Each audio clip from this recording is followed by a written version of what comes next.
arrogance she has. I doubt that she's a scientist. Maybe No, she she's is. not. If she were, she wouldn't say we own science. What kind of nonsense is that? Sit her down on the stage with a real scientist, or let her have her written back and forth with a real scientist and some of the stuff that Google suppresses, and let's see how it all comes out. The media have a responsibility to inform, and it's not only that they promote one particular point of view, but they suppress legitimate divergent points of view, which are based on data and the science. It's organized propaganda. That's really the only way to say it. I hate to say it like that, but I think it's the truth. That's just terrible. Those of us who understand some subject, like climate, and see how wrong the newspaper gets it, you should be very suspicious about the newspaper and in other dimensions of the reporting.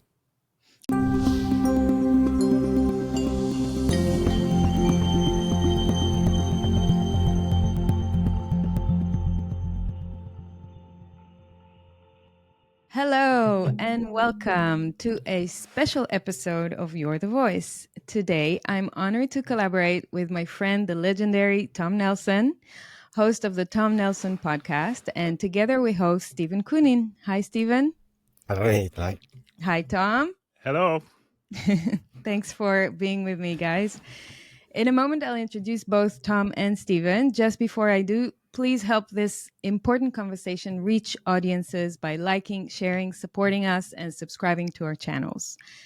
Quick intro about Tom and his work just before we start. For those of you who don't know, Tom Nelson is a podcaster who has been deeply examining climate debate issues for almost 2 decades.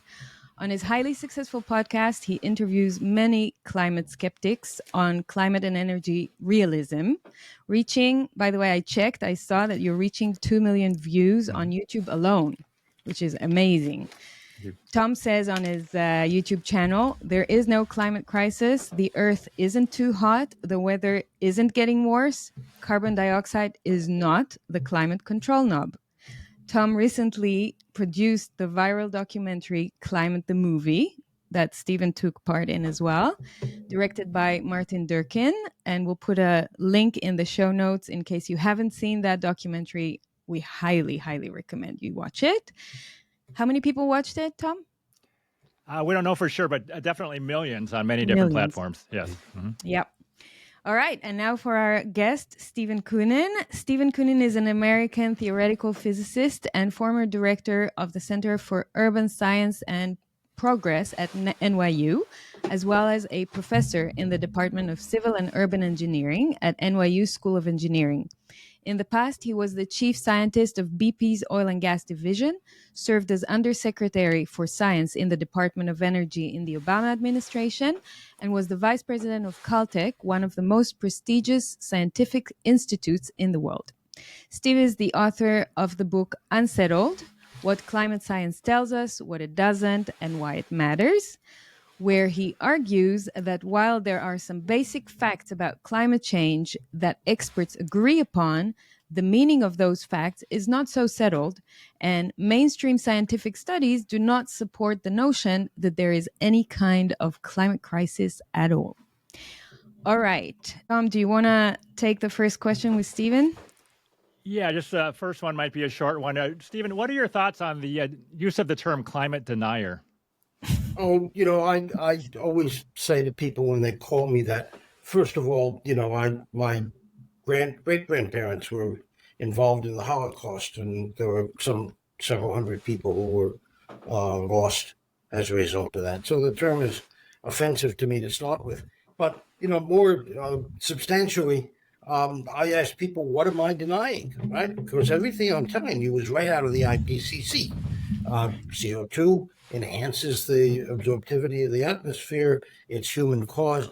But beyond that, the IPCC really says no trends in extreme weather, uncertainties about sensitivity, and so on.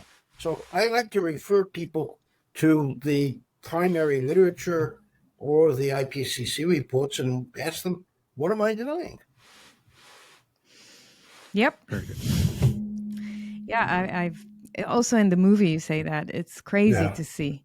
that people say that. A big problem in the whole business, and I'm sure Tom has seen this, is people kind of make stuff up because they've not read the actual science or looked at the data.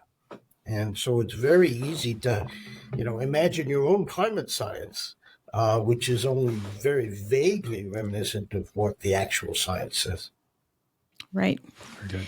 And Stephen, if we're on the same thread, you used to work for BP as chief scientist for 5 years to develop their renewable strategy.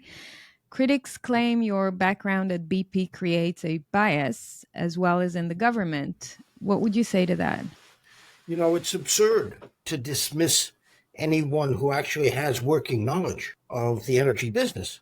If you want to change the energy systems, as many people aspire to, you really better understand them, because you can't come in naive and expect to be able to effectively change things. So it's people like me, other folks who spend time in the real energy system, that are perhaps best suited to talk about how to change it. And so I find it counterproductive.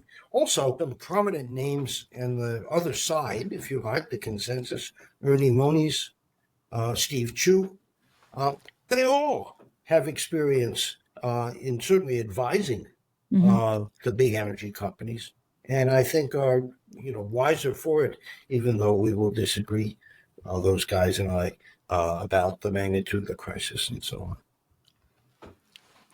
Okay, so I have a follow-up question. I've listened to you on several podcasts, Stephen, and lately especially, have you spoken to lots of other scientists who are skeptical of this whole climate catastrophe narrative privately, but they don't want to say that publicly?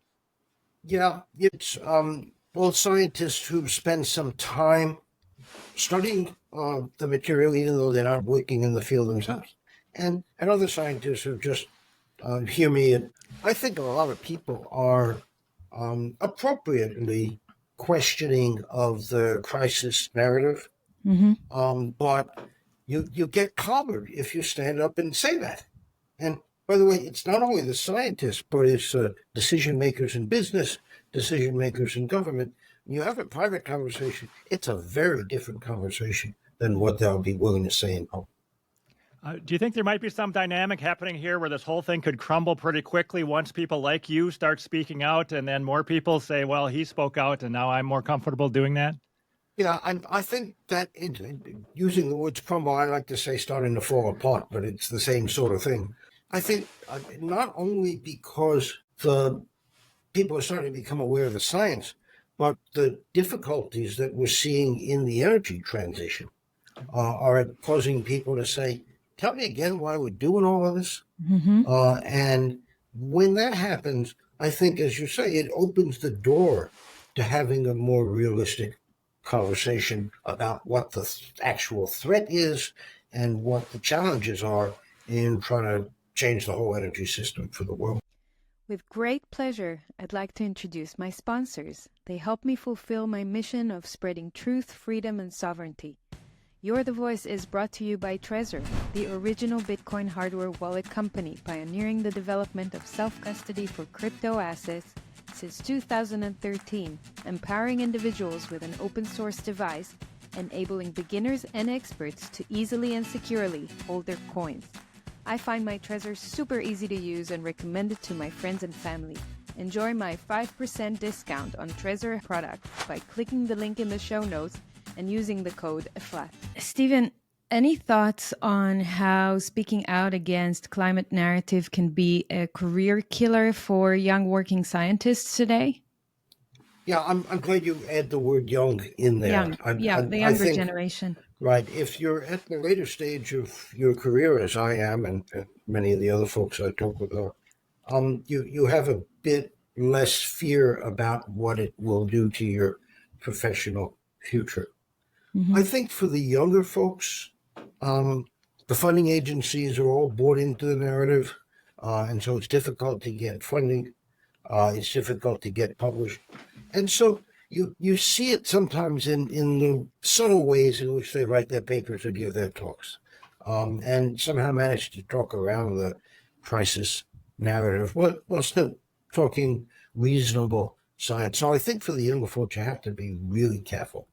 For me, professionally, I don't think I've ever actually been canceled. I don't get invited to some conferences or give particular talks that I might have otherwise.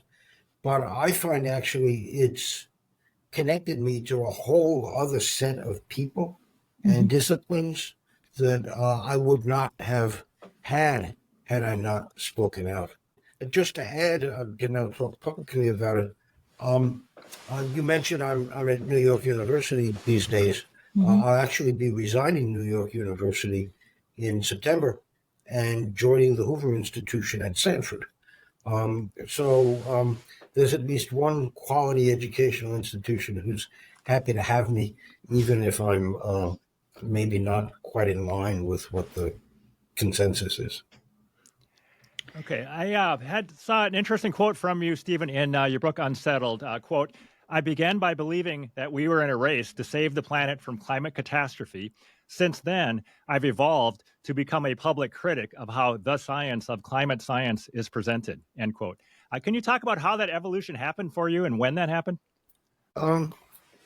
Some of it happened when I convened a workshop for the American Physical Society that looked at AR5, the Fifth Assessment Report, which was just new in 2014, I guess, January of 2014. And I was tasked with helping draft a statement for the Physical Society about climate science and global change. And we dug deeply into it. And I had three divergent scientists, Dick Lindzen, Judy Curry, and I think John Christie, and three consensus scientists, Ben Santer, Bill Collins, and Isaac Held. And we sat in a room and we talked for a day with presentations about the science. And I started to realize this is not as solid as I had imagined. It got a little bit more real for me when I had occasion to look at the National Climate Assessment a year or so later and realized that what was in the front of the report was a lot more alarmist than what was in the back of the report. And that pattern continues, of course, in the IPCC reports as well. So I gradually started to ask questions of people who were writing these reports did not get satisfactory answers. And once you become attuned to the misrepresentations, it just kind of jumps out at you almost everywhere, whether it's the media or the reports themselves or statements by politicians. It's a disgrace for the scientific community to let that kind of misrepresentation go on. And then I had a follow-up here. I think your evolution was very important in Joe Rogan's evolution. On his podcast, he said about the climate catastrophe narrative, until I read your book, that's all I had ever heard. So it seems like you were pretty instrumental in helping him wake up on this. Yeah. So I had, a couple of years ago, a wonderful couple of hours talking with Joe about climate science. He then had Andy Dessler on a week or so afterward, and Andy and I have debated, and we can go into that dynamic if you want. But I think it's not only Joe who said that. There were many other well-meaning, thinking people who are just ill-informed about this. And they pick up the book and they see I've referenced everything in the primary literature or the data or the IPCC reports, and eyes get opened up. You say, wow, I didn't know that. I've been likened, one of the best introductions I've ever had was from Benny Peiser, the Global Warming Policy Foundation. And Benny, in the introduction, compared me to Tyndall, who in the 16th century was the first guy to translate the Bible from the original Greek and Hebrew into English.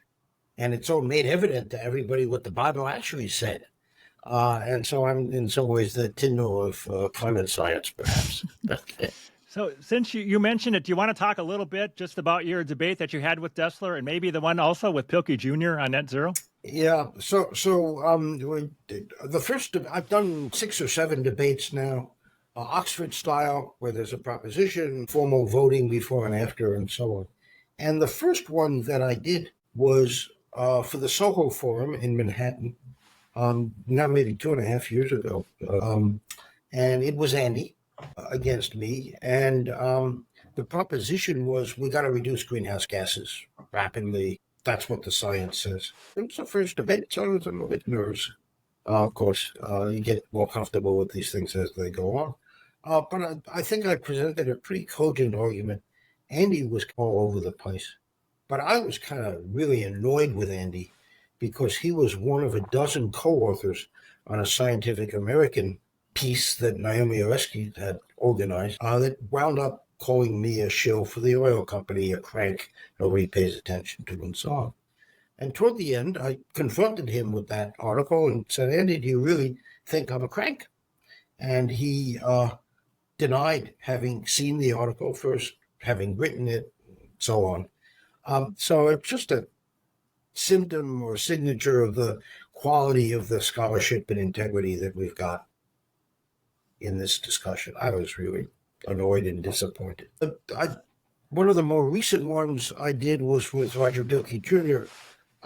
It was kind of almost a non-debate because Roger and I agree on a lot of things. I have a lot of respect for him as a scholar and a scientist. But he took the other side, and we had a great interaction, one with the other. And I hope we're able to do it again because these debates are enlightening for people. They've got a little bit of an attraction that they're kind of a competition, so it attracts more people to watch them. But I think they're kind of informative, and I hope we'll be able to do more. Do you have any elevator pitch maybe about what you think has caused the Earth's climate to change since maybe 1850 or since 1975, or how much we know or don't know? Before I try to answer that, for me as a scientist was a bit of a revelation as I started to look into this. First of all, the changes that we're talking about in the temperature, let's say 3 degrees, right, are a 1% change in the temperature because the right temperature that you should be using is the surface temperature in Kelvin, which is 300 degrees or 288. So we're talking about a 1% change in the temperature. That means, that the human influences that you expect that would correspond to that are also 1%. And so we're talking about tiny perturbations on this enormous system. And when you're at that level, there's all kinds of other stuff that you could imagine.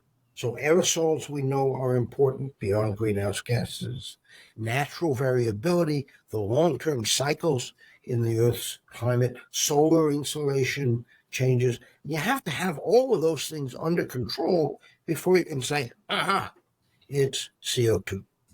Now, if you look at the global temperature anomaly record, you can see right away it can't be only CO2 because, as you probably know well, it's not monotonic. It goes up from 1910 to 1940. It goes down a bit from 1940 to 1970, and it goes up again from 1980 to the present. CO2 is going up steadily during that time, so there have to be other things going on, and you have to have those other things under control, and I don't think we do. Who knows what the aerosol load was in 1920, right? Or what the solar insolation really was, or what the natural variability was. So, we don't have all those things under control. For example, the last year or two, we've seen strong warming, as you probably know. And that can't be CO2 because CO2 acts in a longer term, more gentle way. Maybe it's the aerosols going away because we've cleaned up the fossil fuels a bit, or maybe it's the water vapor in the stratosphere from the South Pacific volcano eruption a year or so ago. There's all kinds of this stuff. You're just in the weeds to try to untangle all of this. So that's my take on what might or may not be causing the warming over the last century or so. I think you may have described it as a game of telephone where you have a bunch of science at the bottom and then it gets changed as it goes all the way up till finally it gets to the media. Where do the biggest errors happen in that game of telephone? Well, I blame the journalists, all right? I mean, they are, in the end, the final arbiters of what gets written and communicated. And, at one level, you can't blame them because almost all of them are never scientists. They're trained in journalism. And all they can do is to take what the press releases say. They don't have the inclination or the training to dig a little deeper, and it's easy to do if you have the training. And so I'd say that journalists play a big role in the misinformation. The scientific community, by not correcting the misinformation, I think is also deficient. I can take almost any climate article and you look into it a little more deeply, and there's so many problems with it. Let me just give you one example. I've used this happened maybe 2 summers ago. We had terrible floods in Pakistan, right? And the Pakistani environmental minister stands up soon after they happen, a day or two, and says, this is all due to global warming and pollution, and you in the developed world owe us money for that. And of course, she also said it was the worst flooding we've seen since 1960, I think. And of course, the scientist in me, and the way I train my students, is, well, go ask what happened before 1960. And of course, we have records of monsoons going back to 1850. And while this monsoon is among the stronger, it's by no means the strongest that we've seen. And what really happened was that somebody cut down all the trees in Pakistan, and so the mountains didn't hold the water, and we had a lot more people living on floodplains where they shouldn't have been living. Or maybe they had to live there because of population in the country. Anyway, yes, it was human caused, but it had nothing to do with CO2. It's the way that the Pakistanis managed the hydrology. So that kind of misrepresentation, it's rife in the media. And scientists need to be standing up and saying, that's just not right. Right. I want to follow up on that great entry into the next topic, which is media and journalism. And I want to start by showing you a short clip, and then we'll talk about it. We partnered with Google, for example. If you Google climate change, you will, at the top of your search, you will get all kinds of UN resources. We started this partnership when we were shocked to see that when we Googled climate change, we were getting incredibly distorted information right at the top. So we're becoming much more proactive. We own the science, and we think that the world, should know it, and the platforms themselves also do. Right. So this lady, her name is Melissa Fleming. She's the Director of Global Communications for the UN. And she's sitting there in November 2022 saying that we, the UN or IPCC, we own the science and we need the world to know it. And we collaborate with Google in order to put the true climate change results in the search results when people search climate change, because before it was a miss, right? So what's your take on that? Well, I'm tempted to use some words that you would have to bleep out. What arrogance she has. I doubt that she's a scientist. Maybe she is. Not. If she were, she wouldn't say we own the science. What kind of nonsense is that? Sit her down on the stage with a real scientist, or let her have a written back and forth with a real scientist and some of the stuff that Google suppresses, and then see how it all comes out, all right? One of the problems, by the way, is getting engagement with people who credibly support the consensus, and people like me or Dick Clinton or Will Happer or any one of a number of other people that I'm sure you could name. They won't talk. They will not risk or demonstrating that they have been misleading. So, you just got me really mad, all right, by showing I'm that. sorry. It's terrible. And there's nobody who can stand up in that forum or others and say, that's nonsense. We own the science. A lot of the material that I see on the web that Google puts this banner up is just honest reporting of what the data is or what the literature is saying. And Google is spreading misinformation by not letting that come through. Right. And so that takes me to an organization such as Covering Climate Now, which is an organization that collaborates with journalists and newsrooms to produce more informed, I'm quoting them, more informed and urgent climate stories to make climate a part of every beat in the newsroom, from politics and weather to business and culture, and to drive a public conversation. I took that from their website.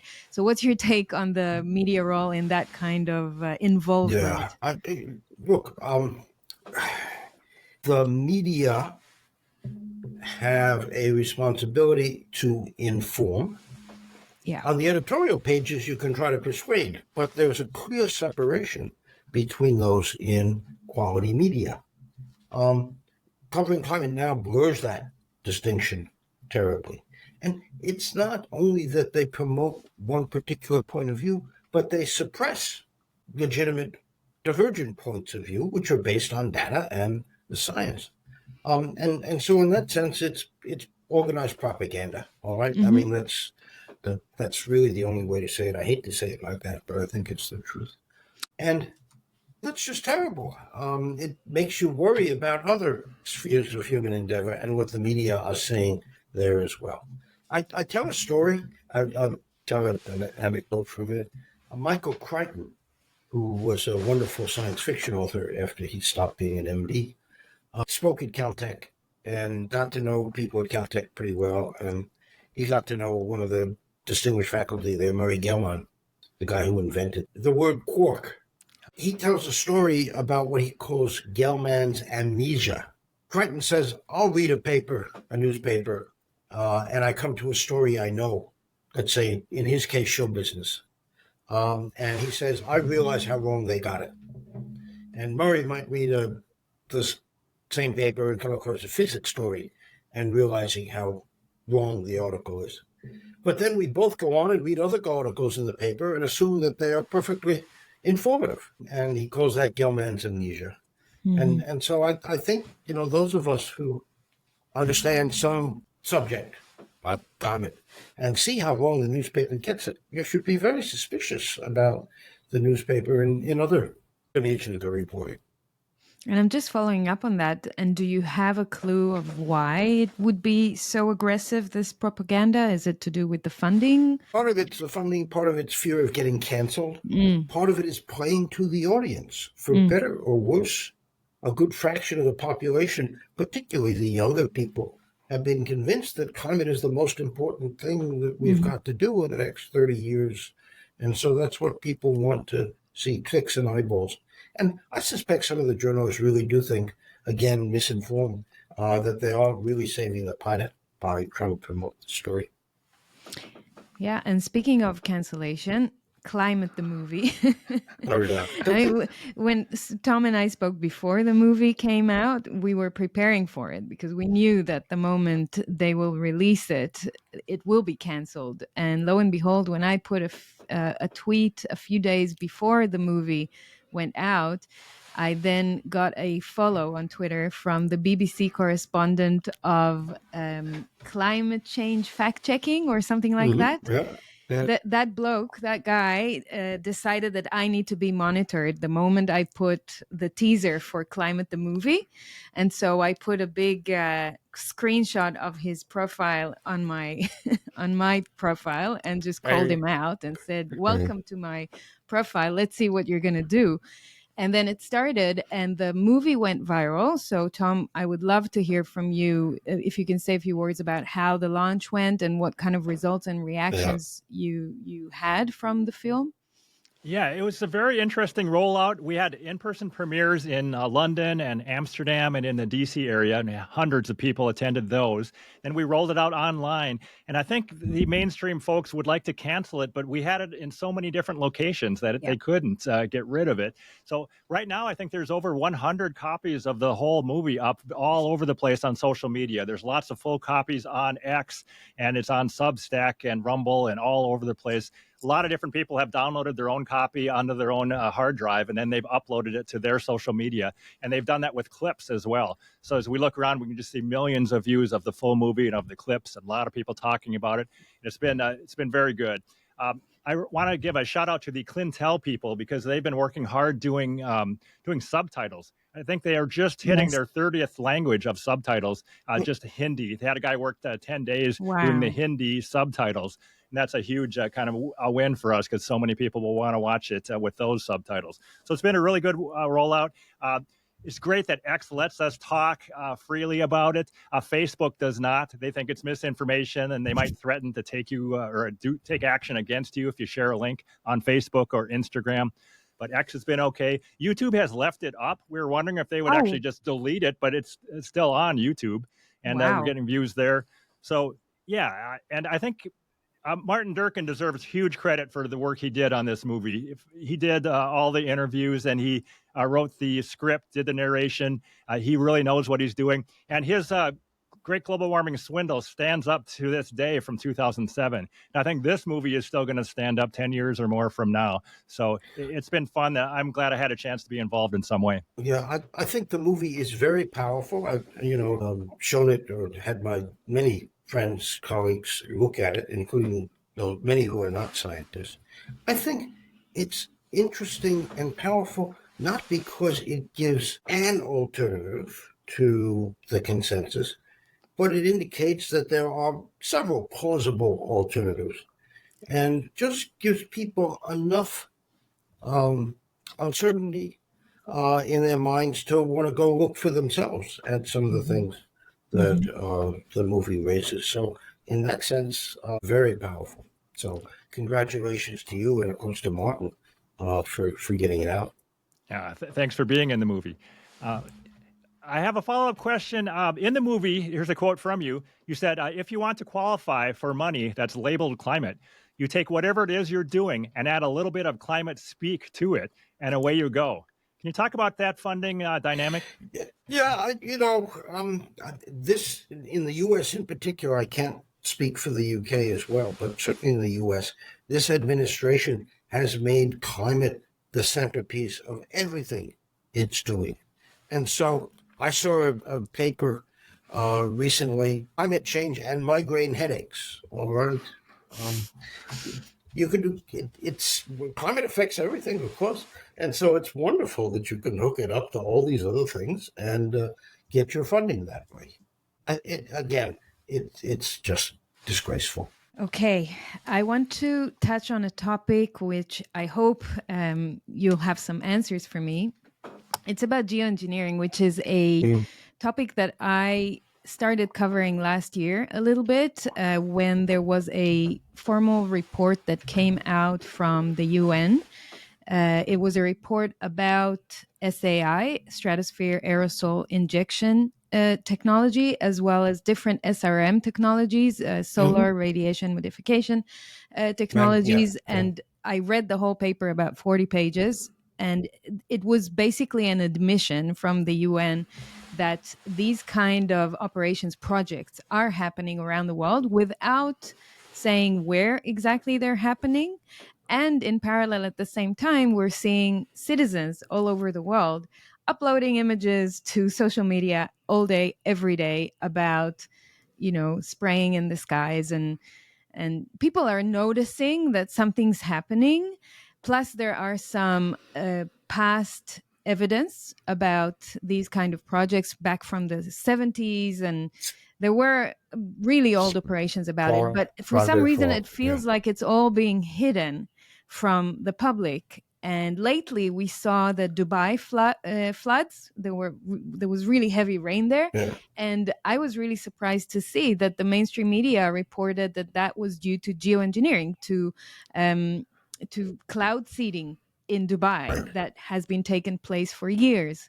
And then I started seeing many other mainstream media channels also reporting about cloud seeding, as if they received some approval to start talking about it, which was very different from what I have seen until now. So can you share from your knowledge on that topic, any projects or plans that you are aware of in this field? So just to go back in history a bit, my own involvement, I got interested in the mid-2000s because I realized that the world was not going to be able to reduce CO2 anywhere near what it was trying to do. And I think that's even more true today than it was 15 or 20 years ago. and so started to look into this. I think it can be effective if one really wants to lower the surface temperature of the globe. It's technologically feasible. It's not that expensive to inject particles in the stratosphere. But the big question, of course, is what are the collateral effects, the unintended side effects?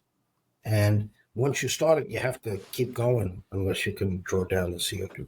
So I sort of have educated myself quite a bit about it. When I first raised the question, you couldn't even talk about it in polite company. Mm-hmm. And my first couple months in the Obama administration, the president's science advisor, John Holdren, got his hand slapped for actually mentioning it on a radio program. No, we're not going to put dirt into the stratosphere, he eventually said.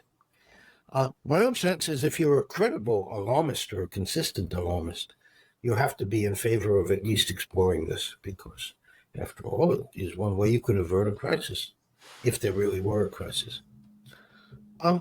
With respect to whether it's going on or not, I think you have to distinguish between weather modification, which happens in the troposphere, the lower atmosphere, and is designed to get clouds to dump their moisture. By the way, not only Dubai, but I think Beijing during the Olympics were engaged in that sort of thing. And climate-related interventions, which involve the stratosphere, much higher up, and are meant to last a long time and to be global. Mm-hmm. In point of fact, when we look at the global reflectivity over the last 20 years, it's actually going down.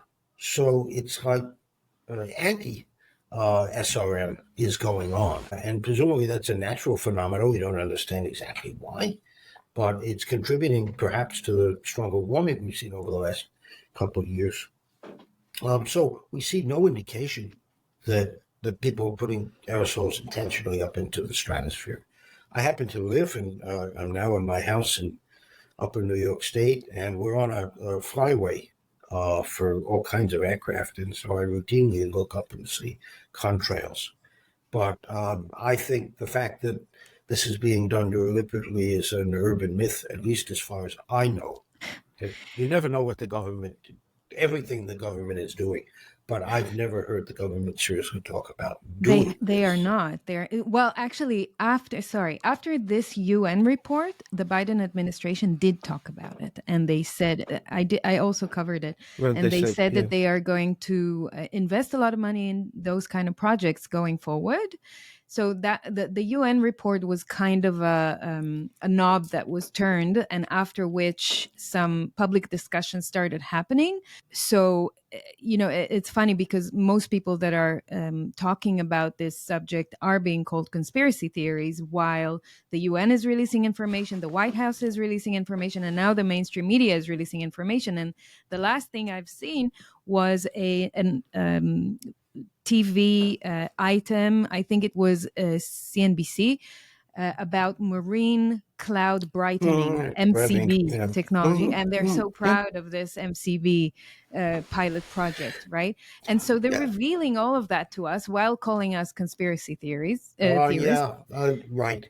You can go back to the report that I catalyzed in 2009. It was funded by a foundation called Novim, Novim. It reports on the web. And we asked the question, if you were going to try to do an experimental program, what would it look like? What would be the elements? What would you do first and so on? Not at all secret. It was publicly released and so on. And the answer, of course, is you do a lot of modeling, and then you do a lot of monitoring with very small amounts injected to see what would. And subsequent reports by the U.S. National Academies, by the Royal Society, maybe the UN, pretty much say the same thing. Right? So, it's there. It's been a subject of open scientific discussion, but not as much in the public consciousness as perhaps it's been over the last year or so. I really hope that's going to change, because we need to know what kind of risks and we are taking by, inhaling those substances that are being sprayed. Well, so again, I teach this stuff in my course, so I know some of the numbers, right?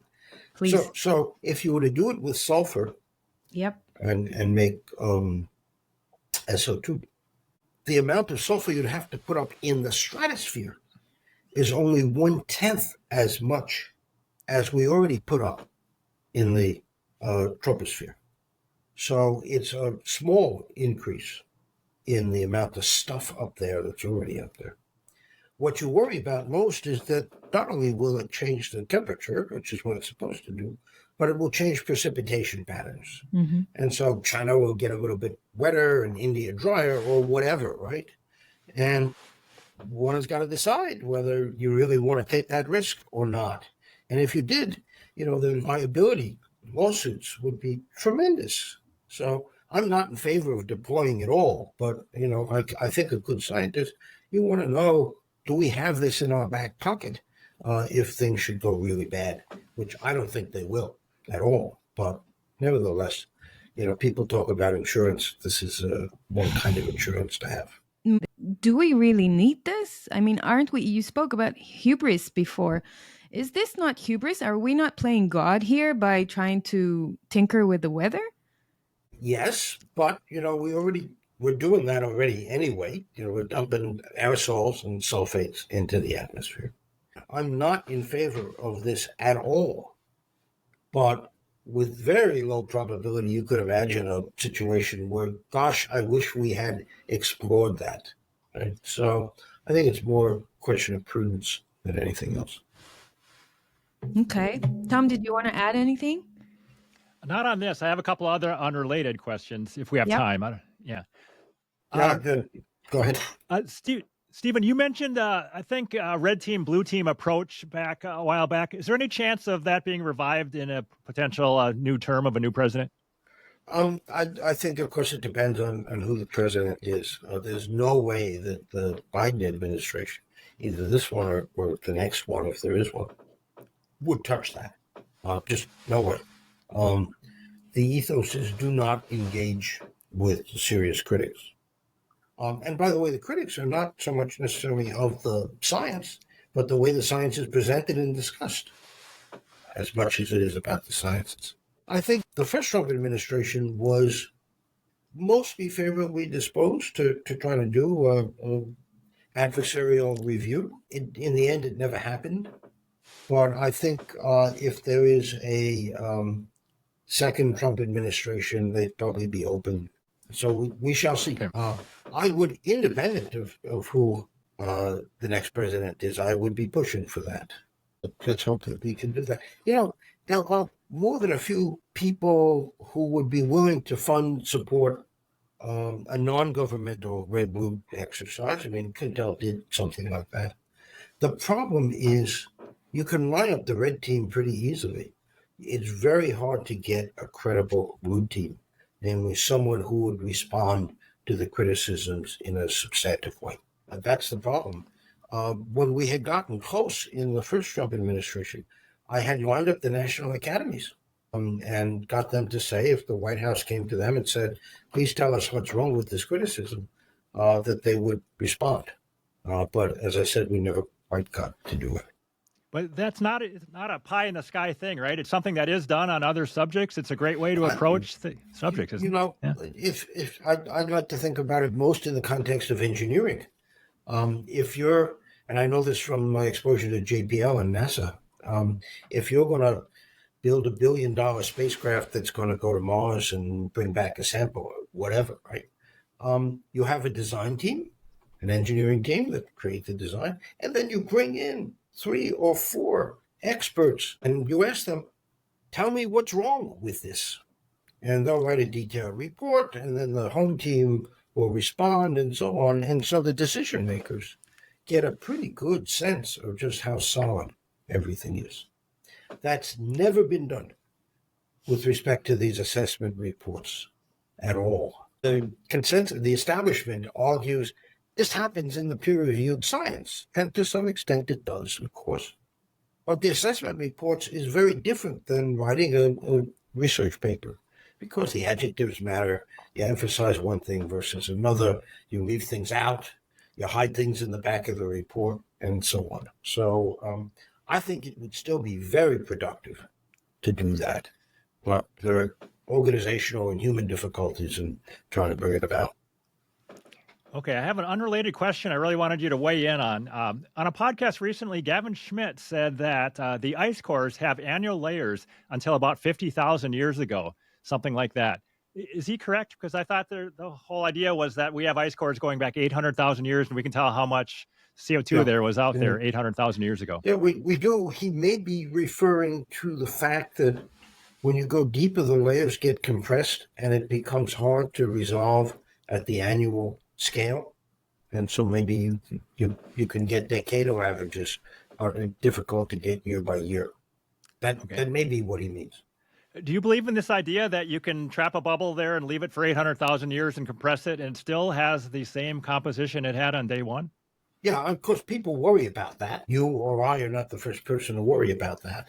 They try to do as good a job as can be done. So maybe it's not year by year or even century by century when you get back 800,000 years, but it's some indication of what was going on back then. By the way, there's a wonderful word called bioturbation, which when you do the same thing with sea floor sediments, you worry about the worms churning up the sediments and destroying the annual record.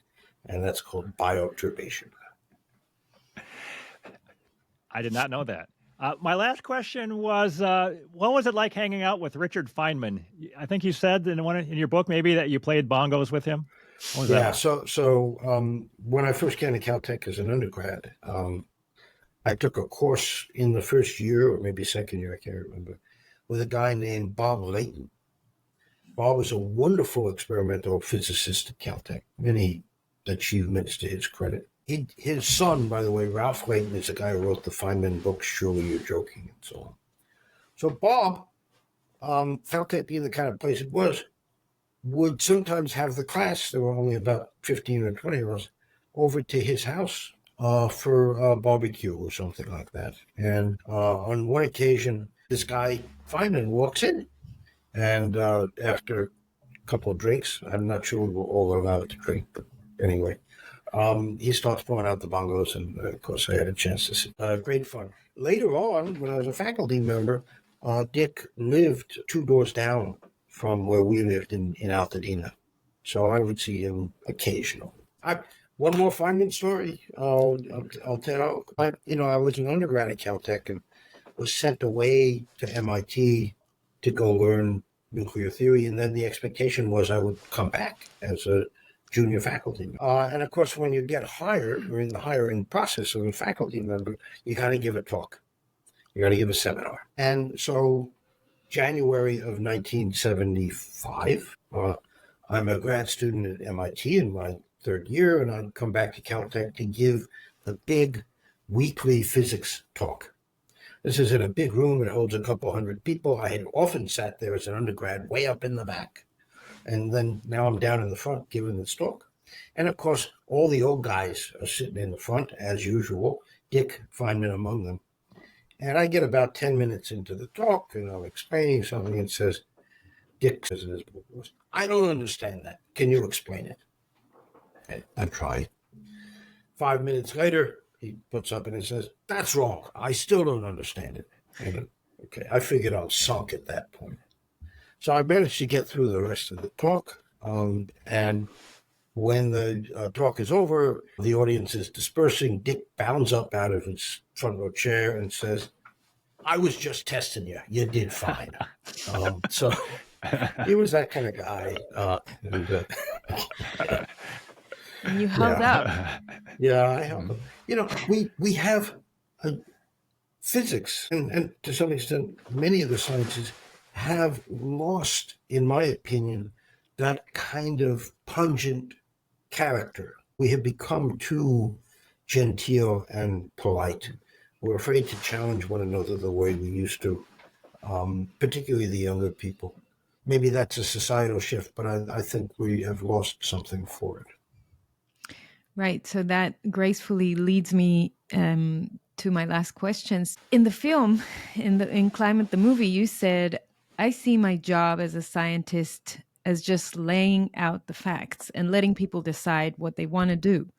When you can't talk about the facts, things become corrupt. You speak about integrity and truth-telling in an era where we feel the world is becoming more and more corrupted. So can you please leave our audience with a message of hope? Yeah, you accurately relayed what I'd said. I think the hope, and it's kind of funny, hope, at least with respect to climate and energy, is that we're going to find, we the world are going to find this energy transition that people are attempting, motivated by climate science, allegedly, so difficult and so expensive that they're at some point going to say, please explain why we're doing this. And I think at that point, the science will start to shine through much more strongly than it has in the past. So it's hopeful in the sense that the science will eventually prevail, but it's a little bit pessimistic because it says we're going to have to see a lot of things squandered, broken, before we get to the point where people will want to look at the real science again. A bit of darkness before the dawn. Yeah, right.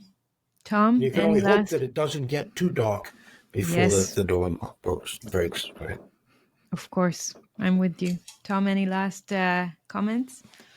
No, I think what you brought up there about people being too genteel, it made me think of the Steve Jobs story I just saw about maybe it was his grandmother and polished rocks, that it was important to run the rocks through the polisher and they could become more beautiful. And you can have a great result if you run through some hard times first. Or I think that makes some sense in what you said. Yeah. Another way to say that is bad experiences make for good judgment. Yeah. So I think we're going to have some bad experiences first with respect to energy cost, reliability. People who are energy poor are going to suffer more, but then hopefully they'll get a bit more polished and we'll get to a better place. I hope so. And Stephen, I want to thank you for setting an example to the younger generations of scientists, but also to people around the world who are sometimes afraid to be critical or to show critical thinking. So thank you for being an inspiration. And it was my honor, and I'm sure Tom's honor, to have you. And thank you very much for your work. We're going to put all the links in the show notes. Yeah, I would say, you're welcome, but all I'm doing is just doing my job, right? I mean, this is the way I was trained, and it's the expectation of what a scientist is supposed to do. Yeah, so, I guess it's not that obvious anymore these days. Yeah, sadly, it's true. Right. Thank you so much for being with us. We appreciate your time. Great to chat.